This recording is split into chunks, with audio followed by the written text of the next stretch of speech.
خدا قوتی به جناب آقای رئیسی رئیس جمهور جدید، رئیس جمهور محترم. شهادت جانگداز رئیس جمهور مغتنم و عزیز و پرکار محبوب ملت ایران، جای آقای رئیسی عزیزمون خالی است. البته دلم سوخت، دلم برای رئیسی سوخت.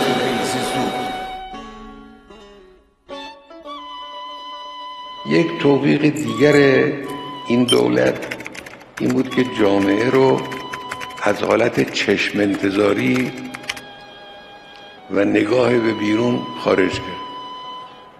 اینی که همش منتظر باشیم ببینیم دیگران درباره ما چی میگن، چی تصمیم میگیرن، چی کار میخوان بکنن. از این حالت خارج شده،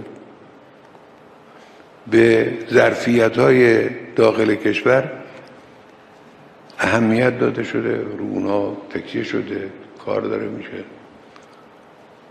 این که حالا باید حتما با فلان کشور ارتباط برقرار کنیم تا مشکلاتمون حل بشه، یا فلان گره باید از فلان جا باز بشه تا مشکلات ما حل بشه، این خیلی برای کشور مضره. این شرطی کردن حوادث کشور و در انتظار دیگران نگه داشتن چیز بدیه که این الحمدلله در دولت شما به میزان زیادی کاسته شده.